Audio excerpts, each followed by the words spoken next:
Ed. Ed. Ed. Add. Add. Add. Erred. Erred. Erred. Add. Add. Add. Erred. Erred. Erred. Erred. Erred. Erred. Erred. Erred. Erred. Erred. Erred. Erred. Arid. Arid. Arid. Alet. Ialalet. Ialalet.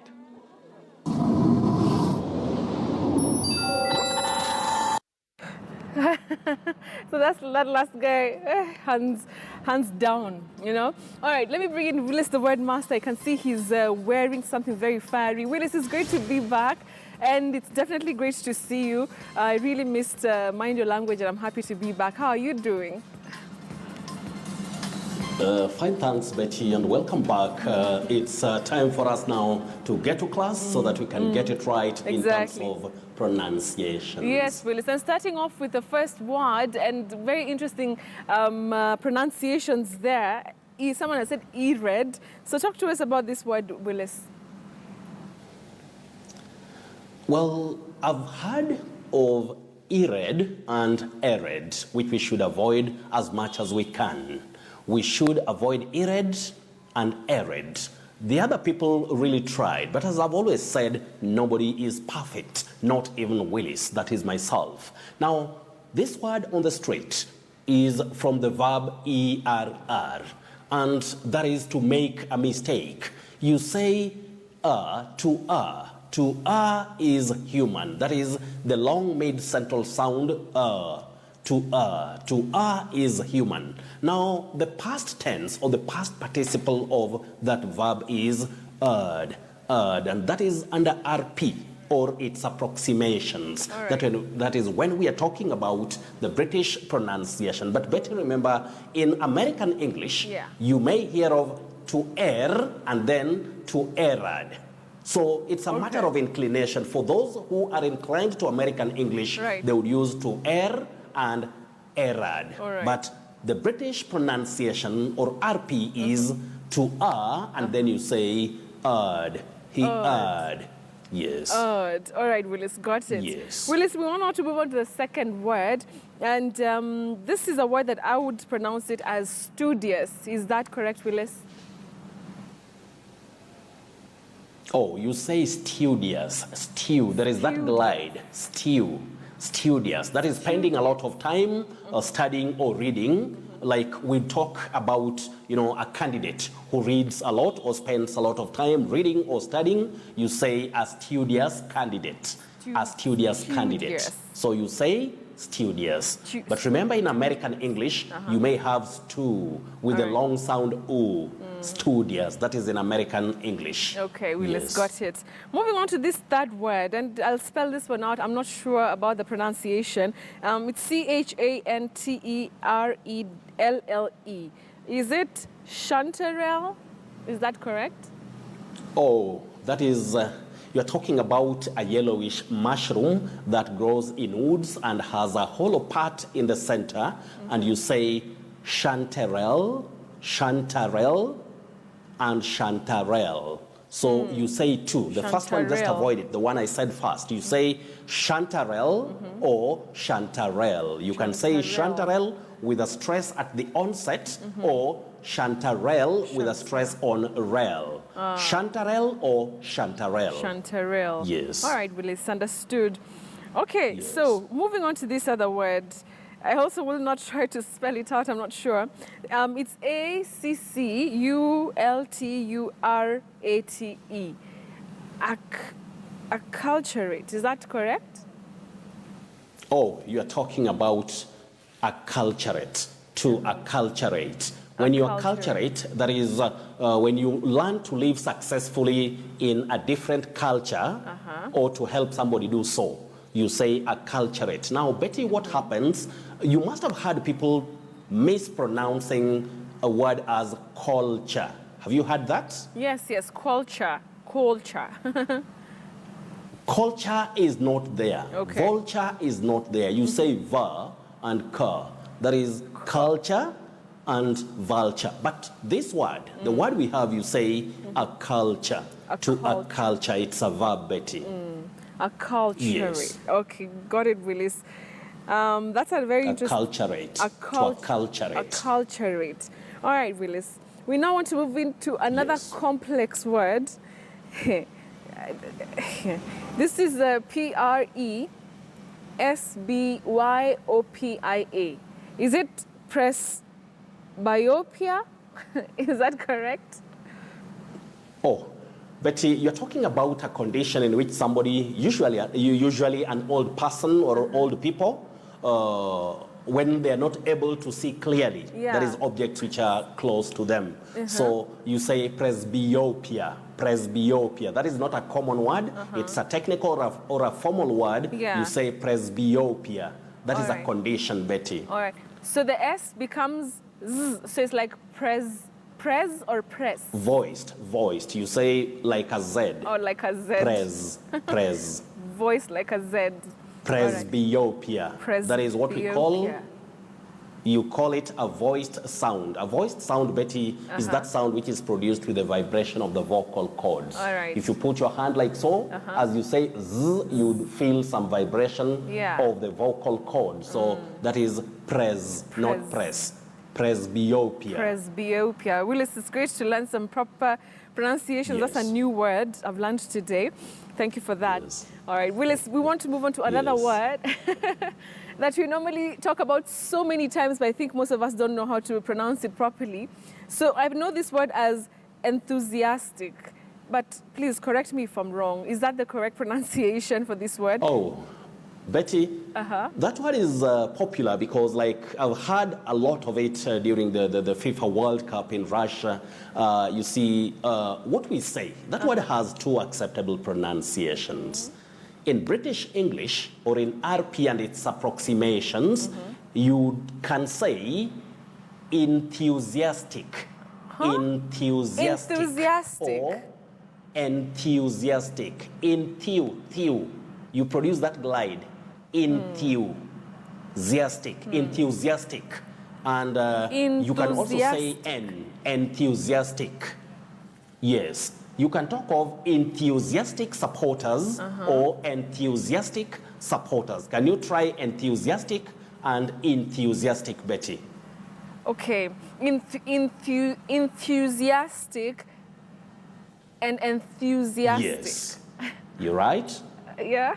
That is it, Betty. You say enthusiastic and enthusiastic.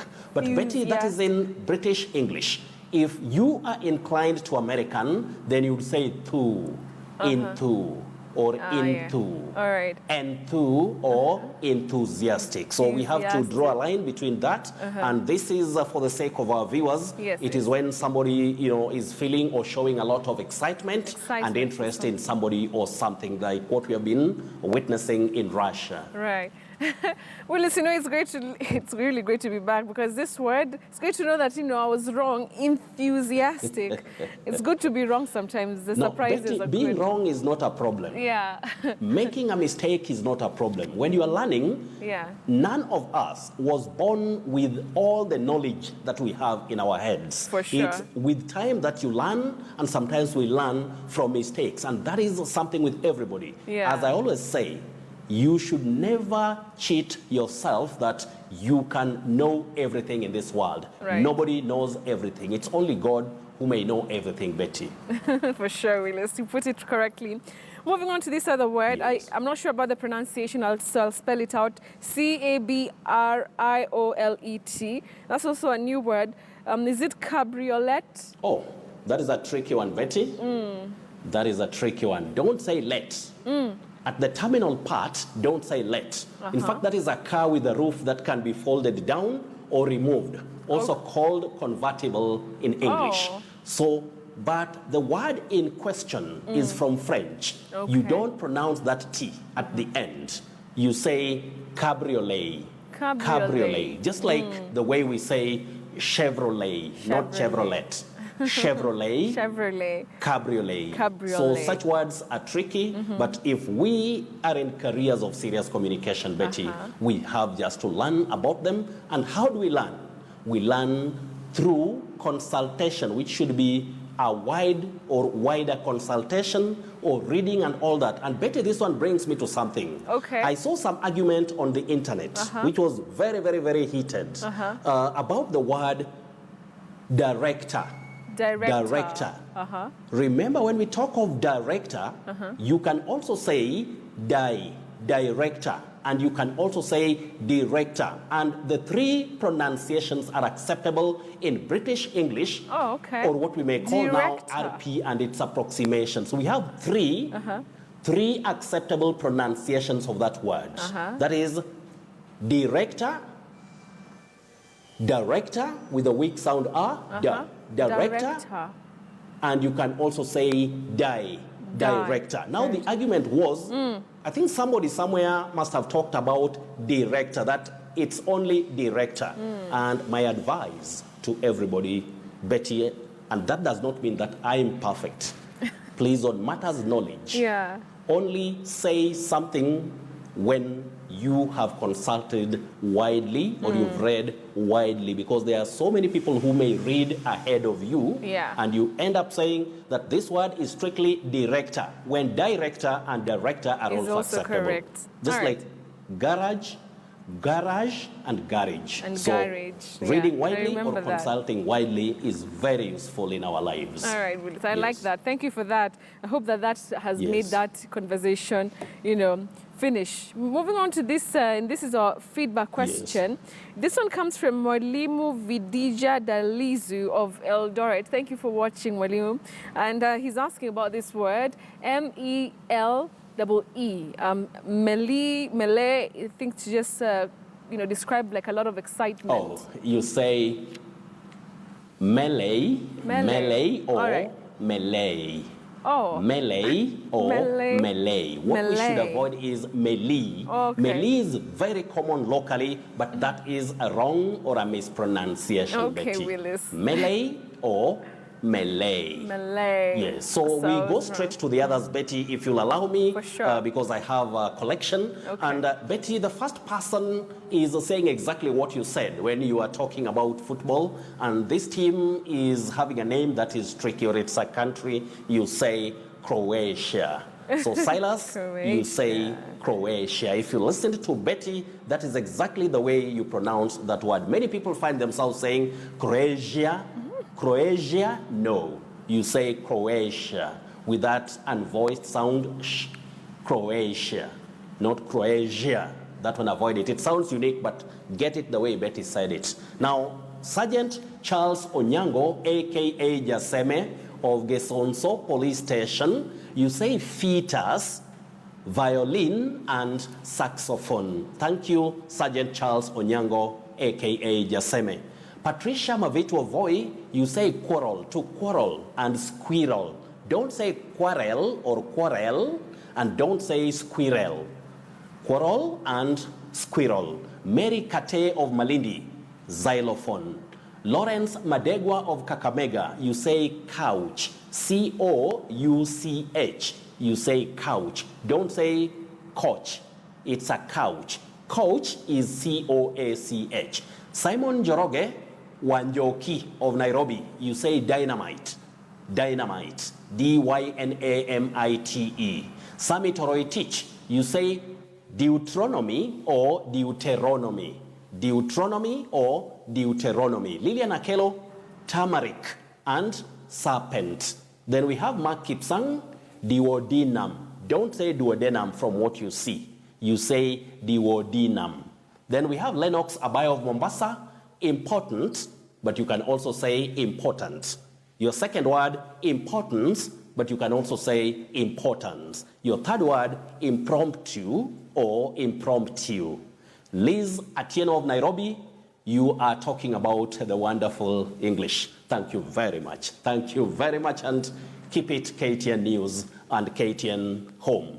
MCA Peter Moindi Gekanana, a.k.a. Boy of Keumbu Ward, you say oasis. what we see is oasis, and many people say that, oasis, but that is not the pronunciation of that word. You say oasis. Mwalimu Osoro Makworo of St. Mary's Mosocho School, Sami Okinyi and Arnold Okari, you say wonder for W-O-N-D-E-R, wonder.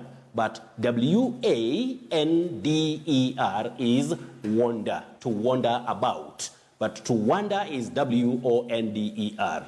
Then F-L-O-U-R and F-L-O-W-E-R are pronounced the same way. Flower for unga and flower for ua or maua. Then we have Abel Mogusu and Emmanuel Mbami. You say famine, not famine. Determine, not determine. Get, G-E-T, get. G-A-T-E, gate, just like G-A-I-T. Then you say you for E-W-U, that is E-W-E, I beg your pardon. E-W-E is you, that is a female sheep. You say you, not ewe, not you, just like you pronounce Y-O-U. Betty, I would go straight now to the surprise word for tonight. Very common, but a lot or many people mispronounce it quite often. This word, Betty, you must have heard a lot of legitimate. Some even say mate for it to sound unique. Legitimate. Legitimate. It sounds unique, but it's wrong when you say that. Okay.